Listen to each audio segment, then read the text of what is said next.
Rama at Sita, isang kabanata, epiko na nagmula sa bansang India, isinalin sa Filipino ni Rene O. Villanueva. Sa gubat, tumira sina Rama, Sita at Lakshmanan nang ipatapon sila mula sa kaharian ng Ayodhya. Minsan, isang babae ang dumalaw sa kanila. Hindi nila alam, nagpapanggap lamang ang babae. Siya ay si Surpanaka, ang kapatid ni Ravana, na hari ng mga higante at demonyo. "Gusto kitang maging asawa," sabi nito kay Rama. "Hindi maaari," sabi ni Rama. "May asawa na ako." Narinig ni Sita ang dalawa kaya lumabas siya. Niyakap ni Rama si Sita sa harap ni Surpanaka. Nagselos ng husto si Surpanaka. Sa galit ay bigla siyang naging higante. Nilundag niya si Sita para patayin. Pero mabilis na nayakap ni Rama ang asawa at agad silang nakalayo kay Surpanaka. Siya naman, pagdating ni Lakshmanan, "Sige, patayin mo na siya," sabi ni Rama. Binonot ni Lakshmanan ang kanyang espada at nahagip niya ang tenga at ilong ng higante. "Sino ang may gawa nito?"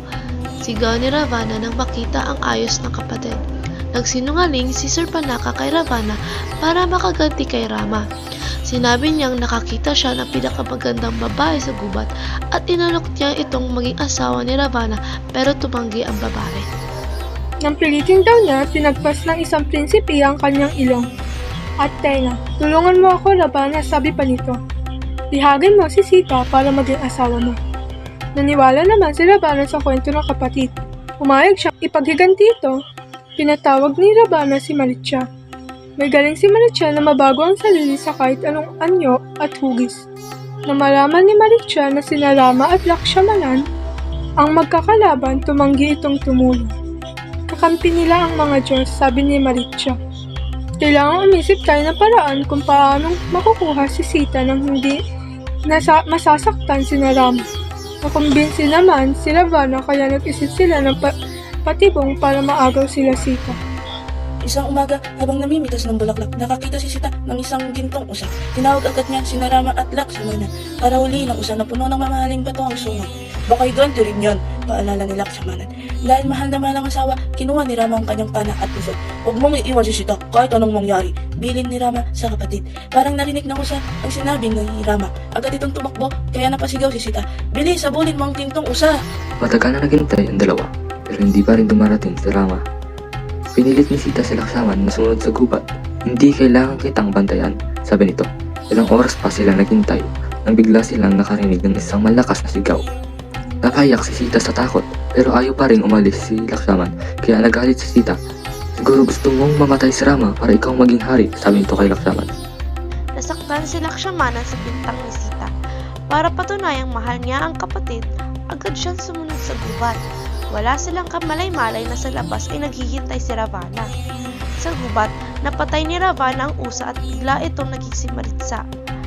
Nagpanggap naman si Ravana na isang matandang paring Brahmin, nagsuot ng kulay kahel na roba at humingi siya ng tubig kay Sita. Hindi nakapagpigil si Ravana. "Bibigyan kita ng 5,000 alipin at gagawin kitang reyna ng lalka," sabi ni Ravana. Natakot si Sita at nabitawan ang hawak na banga. Itinulak ni Sita si Ravana. Bumalik sa anong gata si Ravana.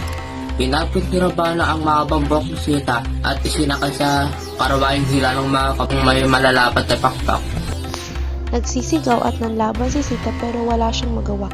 Lihim na nagsisi si Sita sa ginawa niya kina Rama at Lakshmanan. Itinapon niya ang mga bulaklak sa kanyang buhok. Nagdasal siya na sana ay makita iyon ni Rama para masundan siya at mailigtas. Mula sa isang mataas na bundok, narinig ng isang agila ang sigaw ni Sita. Hinabol ng ibon ang karwahe ni Ravana. Pinagtataga ni Ravana ang agila at tuguan ito bumagsak sa lupa. Pabalik na sina Rama at Lakshmanan nang makita nila ang naghihingalong agila. "Dinala ni Ravana ang asawa mo sa langka," sabi nito bago mamatay. Sinunog ng magkapatid ang bangkay ng agila. Pagkatapos ay naghanda sila upang sundan ang hari ng mga higante sa langka. Ravana si Sita sa langka, ang kaharian ng mga higante at demonyo. "Mahalin mo lang ako ay bibigay ko sa iyo ang lahat ng kayamanan," sabi ni Ravana, pero hindi niya napasuko si Sita. Pinarama ang tulong ng hari ng mga unggoy para sa lakay ng langka. Sa labanang naganap, maraming kawal na unggoy ang napatay pero mas marami higante ang bumagsak na pugot ang ulo. Hinanap ni Rama si Ravana at silang dalawa ang naglaban.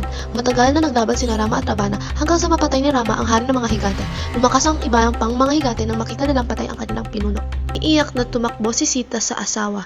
Nagyakap sila ng mahigpit at muling nagsamang maligaya lamang, at ito ay inulat ng pangkat 5 ng grade 9 de la Rama.